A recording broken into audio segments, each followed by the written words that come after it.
Well, we tracked him down. It's no easy thing given how much he is on the road, so much so that being on the road is part of his job title. Tom Engle, lead producer, SportsCenter on the road at ESPN. We're going to tell his story here on the Onto Something podcast. I'm Bryan Fenley, have done some work with ESPN in volleyball, and this is going to be a really neat look into Tom's life, not just the business side. We'll learn about the dad side as well. We get the full look of Tom Engle. And I just got to say, Tom, as we start this conversation, I want to be hanging out in that man cave of yours. It looks like a lot of fun with your kids is spent down there. And I even want to ask you, what is the most competitive pool matchup you would say behind you with that pool table with one of your kids? I'll start by saying I think since we all began living on Zoom, it's been a competitive thing to who can have the coolest background. But this is what 20 years of ESPN looks like. You know, I made a habit of kind of collecting stuff as I go, whether it be set signs or flags or whatever. And this is the culmination of 20 years. And as far as the pool, there have been some heated games back here. All my sons claim they can beat me, but if push comes to shove, I get the best of them most of the time. But there's also a ping pong table that sits on top of there as well. And that's where the matchups really, the fire really starts going. Well, this fire in your belly, this competitive drive you have, it's obviously for all to see in sports media, but also given your baseball roots, how have you seen that being such an important part of your DNA? Just the competitive nature that you bring to your life, no matter in what area or walk of life it is. I think it's a good question. Growing up playing baseball and then ultimately playing professional baseball for an extended period of time, you know, your whole life is a competition. You're competing against other people. You're competing against yourself. And I just think it instills something in people, myself and other people, that you can't necessarily teach. I'm a big proponent of team sports, multiple team sports. And I think when you get that drive and passion at a young age, and that competitive spirit, I think it just really helps you to be successful in whatever you do, because you're never ultimately happy, and you keep pushing yourself. That knuckle curve that you can throw as a pitcher, and obviously we'll get into that in playing baseball, but from a competitive standpoint, why is it that none of your kids have as good of a knuckle curve as you do, even to this day? I will take a step back and say my oldest may have. He was a competitive pitcher, and pitch very well. That was something that I actually learned way back when I used to watch sports television. There was one baseball game on a week. And I don't know if you're old enough to remember the Twib notes that were on baseball. And there was a pitcher by the name of Bert Hooton. There was one game on a week, and it was usually on a Saturday afternoon. And so they would go through and little teaching points about baseball. And Bert Hooton's the one I learned the knuckle curve from, and just laid in my bed and threw it up in the air and ultimately kind of figured it out, which led to, you know, a fair amount of success in high school. To say a fair amount of success is being really humble. Okay. I think that you're being very humble in the fact that what was it, 6 straight no hitters in high school? Is that correct? And how in the world did you do that? That is correct. My wife would say I'm modest to a fault, but it's funny. I get the pleasure of working with a lot of people at ESPN across all sports, and as recently as the Little League World Series with Tim Kirkchin, who's one of my favorites. And Tim will introduce me to anyone he sees as, "This is my friend Tom Engle, who threw 6 no hitters in high school." And I was like, "Tim, that's really not how I want to be, introduced." He goes, "I think it's an impressive feat. Everyone should know." But yes, I did. The first 6 games of my senior year, I did not allow a hit. I threw relatively hard for that time. People didn't throw 97 or 100 miles an hour back then, but I threw hard. I had 2 good pitches, and I was able to get on a run that was, to this day, in my understanding, is still a record. And it was a lot of fun. It was a lot of fun, and there was no social media or anything back then. So, and so it was what it was, and there wasn't the pressure that people have on it now. But it's a very, very cool accomplishment that I probably get asked about maybe once a week, even to this day at 51 years old. And you know what? That's not going to leave you anytime soon. And that's okay. That's fine. That's fine. And one of the other big accomplishments on top of the 6 straight no-hitters in high school was you getting drafted in the majors. And if you were to relive that day when you found out you're drafted, where are you? What am I seeing out of you? And What are you doing on that day? So I grew up in central Ohio, Lancaster, Ohio, just outside of Columbus, southeast of Columbus. I grew up on a pig farm. I kid you not, I was a pig farmer as a kid. So I learned what hard work was at a young age. I had squares painted on the barn where I would throw balls, rocks, whatever I get my hands at, which helped me kind of develop what I became. And I remember being drafted that day. I was actually at a basketball camp. I was helping out the high school team because I had graduated at that point. I came home and there was a reporter from the local Lancaster Eagle Gazette, as it was called, and they used to call it. I'll get to that later. The Lancaster Engle Gazette is what it took the name of, and that's another thing I don't say much, but people still make fun of me for that. The reporter was in my house waiting for me. I got the call from the Mets. I was drafted in the second round, the 1989 draft. The next day, there was a scout from the Mets in my living room. You're talking about a kid from a small town in central Ohio that I don't know that I'd been on maybe one airplane in my life. And now all of a sudden, I'm getting ready. I get drafted and I had signed to play baseball at Ohio State. Any kid who grew up where I grew up, if you had the opportunity to play at Ohio State, that was the end of it. That's where you were going to go. And that's what I decided to do. But ultimately got drafted. And, they made an offer to me at the time that was just honestly too good to pass up. And that was my dream as a kid, to play professional baseball. And the dream was sitting right there in front of me. So, I jumped at it and have no regrets of what I chose to do, because ultimately I didn't pay a penny for college. The Mets paid for my school. Ultimately went back to Ohio State. So it was, it was a great experience. I wouldn't trade for anything in the world. So you went on the baseball route, and then what caused you to to take a baseball term, a change up in your career? Two elbow surgeries ultimately led to me deciding that, my baseball time was over. I knew it. I mean, I knew it in my heart. I knew it in my arm that I just didn't have what it took to get to the big leagues at that point. I still hadn't finished college yet. And at the time I was 26 years old. So I'm like, oh no, and married. I had been married for 4 years at the time. So I said, you know what, it's time to get a real job, and went back to Ohio State, graduated in 2 years, and then went to ESPN from there with the thought process of listen, if I can't play sports, I want to work in sports. I want to cover sports. I want to be surrounded by sports the rest of my life, which is what ultimately led me to ESPN. How much of a sport is pig farming? It develops hand strength, it develops quickness, and it develops a strong sense of smell. But yeah, I mean, listen, the kids I grew up with on the farm, they were some of the toughest kids I've ever met in my life. You can throw 110 pound bale of straw over your head or hay. That makes you pretty tough. So it develops some work ethic that you can't teach, at certain places. The work ethic that your kids have in sports, you've got some great athletes in the family, and knowing how competitive you are with them, and your youngest is obviously, I mean, just following your Twitter account and how proud you are of all of them, but your youngest is still in high school and is a great pitcher. How do you let your kids go on their journeys, but at the same time impart your wisdom, and then dealing with the dichotomy of, well, this is how I did it and I did it pretty well, or hey, this is how he should do it and you can listen to me, but it's also your life too, kind of thing? That's a really good question. And it's a challenge. I think anybody who has kids as they get older will realize the last person, regardless of experiences that they may have, that they really want to listen to is their father. you know, they they hear, but they don't necessarily listen, or they listen, but they don't necessarily hear.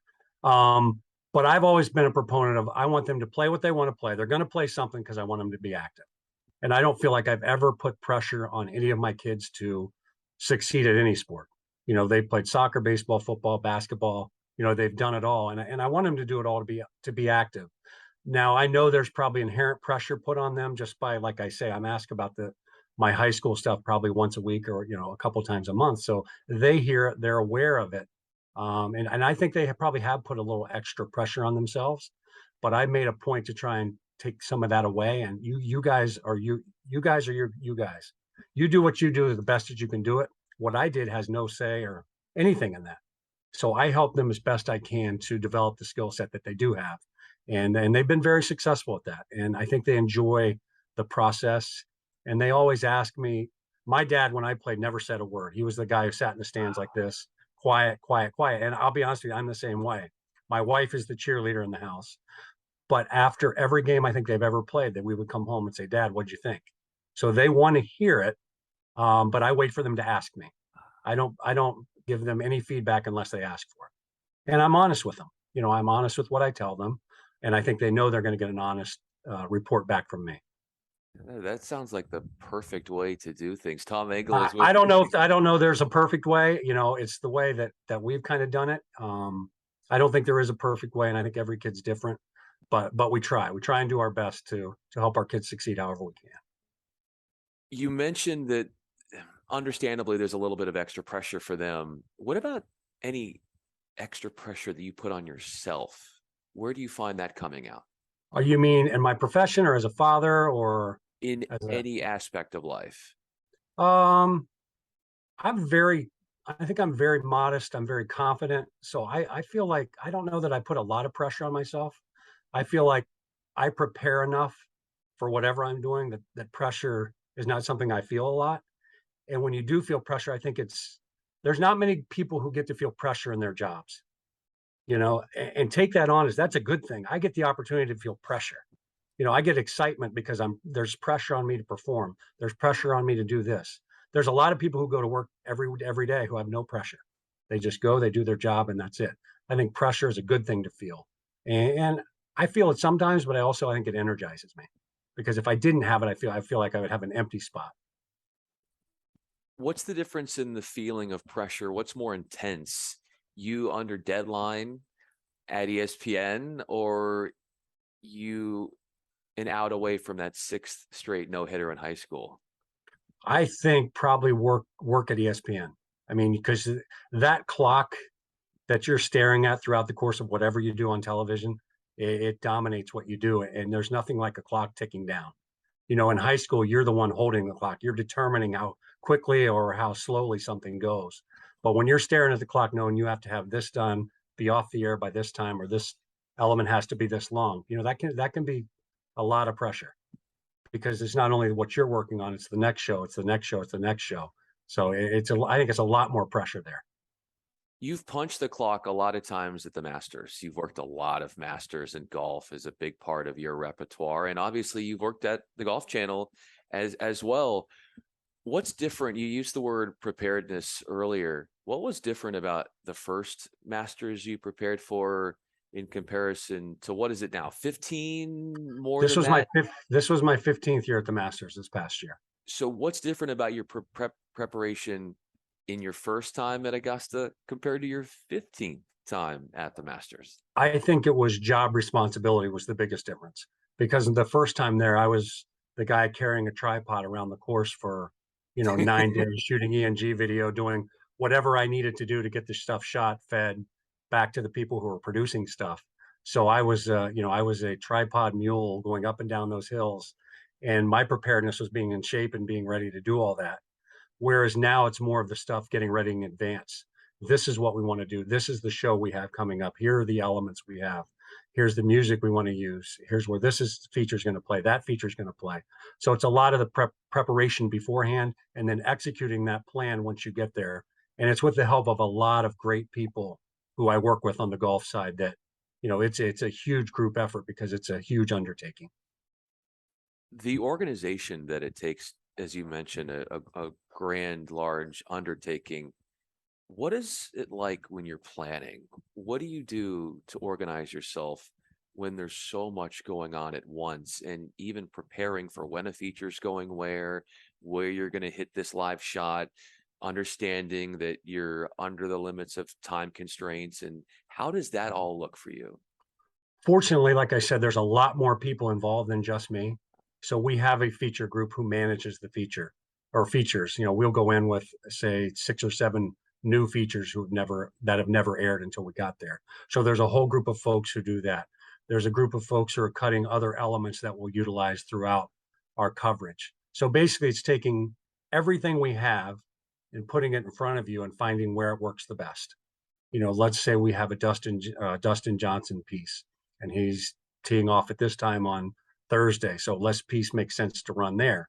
And it's just putting all the pieces in this giant puzzle that we think fit the best. And that's the challenge of what I do along with the other people that I work with. But very, very fortunate to have a lot of great people who build the pieces for us that we can put into the puzzle. At the first jigsaw puzzle piece of your career was, as you mentioned, you were a production assistant at ESPN. What has changed as far as your perception of the business and what it takes to succeed when you look back at those early formative years Mhm. to what you've done now here at ESPN? I think one of the big things is technology. Technology in my 20 years is night and day. We started rewinding uh, quarter-inch tapes and running them all over the building. You would bring in a game and you would have 3 tapes, and those were the only tapes in existence of that game. So 8 people in the building needed to access those 3 tapes at the same time to cut highlights for different shows. Now 1,000 people can access the same clip at the same time because it's all digital. So that's been the biggest change. I think also on the ESPN side, competition has been a big change. I mean, there's a lot more people out there competing for eyeballs. So what we have to do is make our stuff as unique as we can, with everything we do to try and keep viewers watching what we do and put the best product on TV, for every program. What is unique is a production trailer called Maverick. If I'm going inside Maverick, what am I going to see? Depends on what time, but if you're going in during a show, you're going to see controlled chaos. You're going to see a director, you're going to see a producer, you're going to see, tape operators, production assistants. At any given time, you're probably looking at 10 to 12 people in there, all talking at the same time, it seems like. And as a producer, you're listening to all these people and trying to decipher who's the most important person I need to talk to right now, while also trying to pay attention to the show that's going on, whether it be College Game Day, SportsCenter, or whatever show, or a golf event. And that's a challenge of being a great producer, is just listening. I tell my kids all the time, there's a reason God gave us 2 ears and one mouth. Use these twice as much as you use these. So listening is a big thing, and it is chaotic. So when you're going on the road here for College Game Day, when are you doing your most listening? Probably during the show, during the actual show, because let's say, for example, we have a guest on and we have it scripted that we're going to Ohio State this week. We're going to have Archie Griffith on, 2-time Heisman Trophy winner. He's an assistant AD at Ohio State. And we may have this conversation or this interview all scripted. Archie may say something that we have absolutely no idea that's coming. You know, they're starting a different quarterback this week or something, not quite as obvious as that. And if you're not listening, you're just going to keep going with what you have scripted. And that can happen in a conversation with the game day guys. You may have a conversation scripted for 3 minutes on the Heisman, and somebody says something that sparks it to go a completely different direction. And all of a sudden, you're 6 minutes into a 3-minute conversation that you thought you were going to have, but it's better than anything else you had scripted in the show. And you need to listen and understand that and think about that while it's going on, which is probably one of the hardest things a producer has to do, is understand that this is really good TV that's going on that I didn't anticipate. Because you had a certain way that you thought it was going to go. But going back to, I don't know if modest is the right term, but the ability to look outside of yourself and say, hey, it's not all about what I bring to the table, because as you said, you're a team player. There's a lot of people involved. But the challenge to step away in those moments where, like you said, there is riveting content. How do you get to that mindset where you just let it be? Even if it's not something that you planned or scripted, and you just let it play out because you know that it's looking really good on television. Because like I said earlier, ultimately, you're always looking at that clock because you understand that you need to be ideally at a break at a certain time, or you need to be off the air at a certain time. But you also know everything else you have in the show. Sure. I have all these other elements that I need to run or I want to run, but this conversation we're having now is way better than this, this, and this. But understanding everything you have available and then prioritizing what's the most important. What do we have to run? What do we need to run? What do we want to run? And is any of it better than, for instance, Reese Davis and Kirk Herbstreit and the game day guys having an unbelievable conversation? And you need to know that like that, relatively quickly, that this is really, really good content. What is good content? What does it mean to you? That's a really good question, because I think it's not the same for everybody, because our goal is to get as many viewers as we can, not only to watch, but to continue to watch. So we're constantly trying to invent good content. I don't know if I can say this is good content. We put out there what we think's the best content. It's timely stuff to the event, the game, the location we're at. And I think our goal as producers is to make the viewer feel like they're there. They're sitting in the stands, or they're sitting beside me in the truck, or they're out there watching game day. What can we do to bring our setting to the viewers at home? And I feel like if we're doing that, we're producing pretty good content.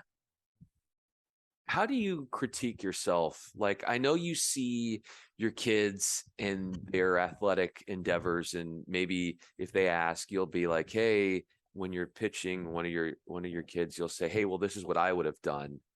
So then how do you look at tape of the tape that you put on TV? I think that it's a challenge, and here's why.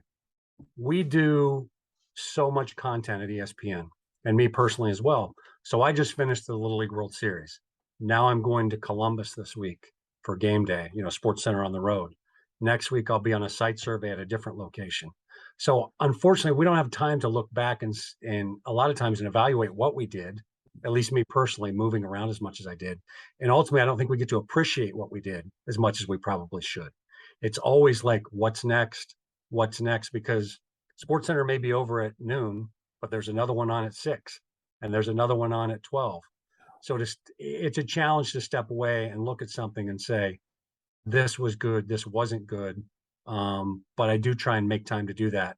And I think it's always harder to go back and watch shows that you produced personally, because you're so critical of what you do, but you have to. I think you're cheating yourself if you don't do that.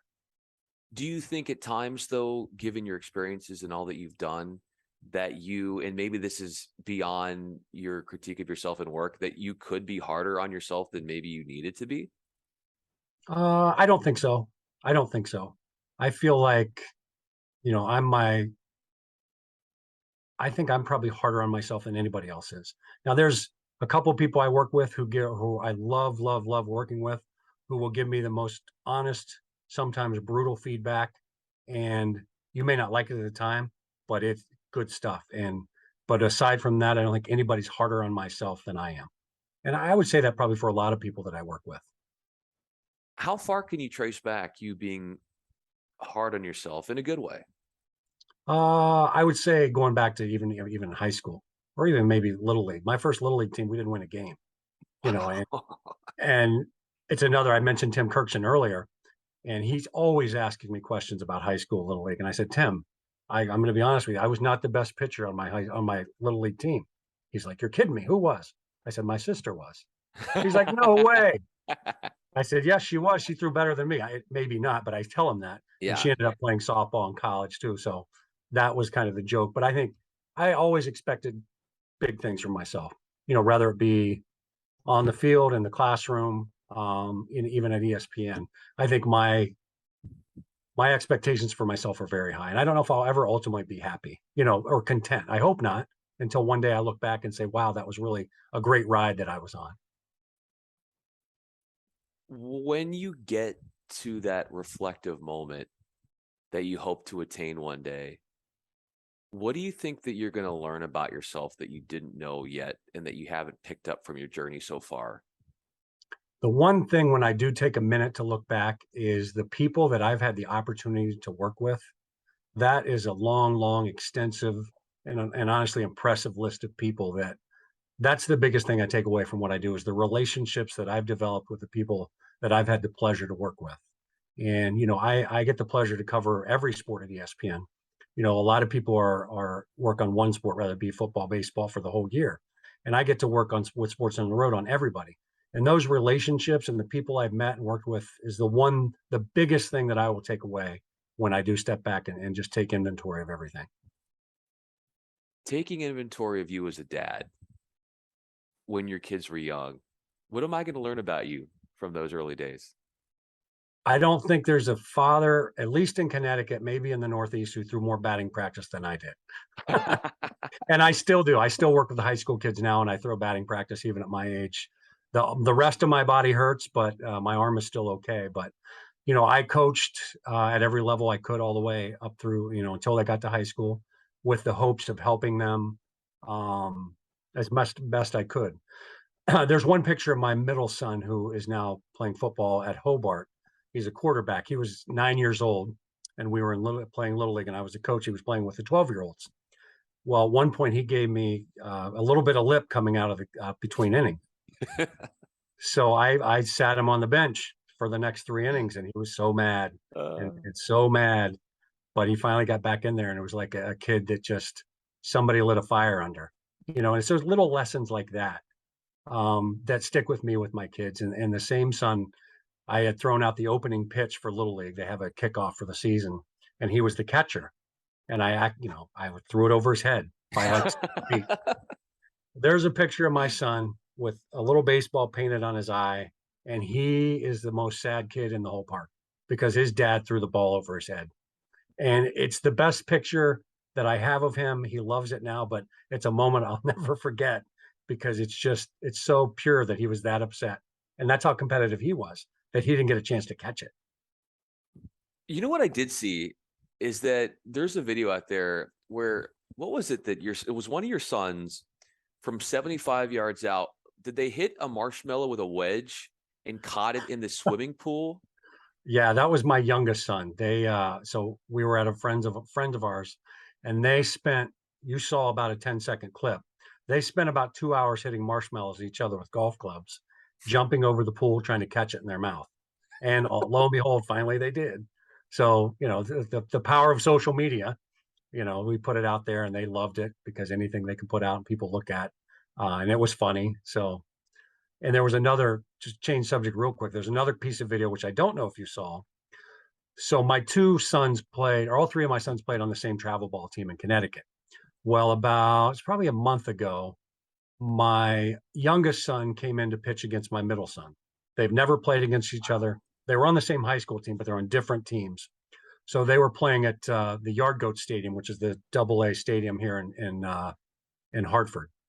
So they brought in my youngest son. They had the Timmy trumpet song playing as he ran in. They're having fun with it. So my middle son gets in the first pitch. He hit him right in the middle of the back. And it ultimately made SportsCenter's not top 10 because he went in, he threw one pitch, hit my son, and then he left the game because that's the only reason he came in to the game. So it was very, very funny, and a lot of people had a lot of fun with it. Well, I'm surprised that the son that was hit didn't charge the mound. And no, it was all in good fun, but he did have some seam marks on his back. Oh gosh. Last question for you, Tom Engle, lead producer, SportsCenter on the road at ESPN. I'm Bryan Fenley, who has done some volleyball with ESPN. How have your kids made you a better employee at ESPN? By what you've learned from them and what they've taught you in a roundabout way. I think it's time. It's time that you get to spend with people. I appreciate the time that I spend with them so much because I have missed so much. And I think it makes me appreciate the people that I do work with more and understand that not only am I giving up time from my kids, they're giving up time from their families as well, because I travel half the year probably. And I think they've taught me to appreciate the time that I do have with whomever I'm with, whether it be a coworker sitting beside me in a production truck or the time that I have with my wife and kids when I'm home. But I think that's probably what I've learned the most from is just appreciation of the time that we have with the people that we surround ourselves with. And what I can glean from this conversation as we wrap it up, Tom, is that if it's me playing batting practice with you or in a truck called the Maverick with you, you're a fun one to be around, and certainly someone who really understands the power of relationships and in the team aspect going into what you're doing at ESPN, but also all the way back in your baseball in your younger days, and then how it all comes together in the end. Tom Engle, lead producer, SportsCenter on the road at ESPN. I'm Bryan Fenley. Tom, this was so fun, man. Thanks for giving us a look into your life. Bryan, thank you very much. I appreciate it.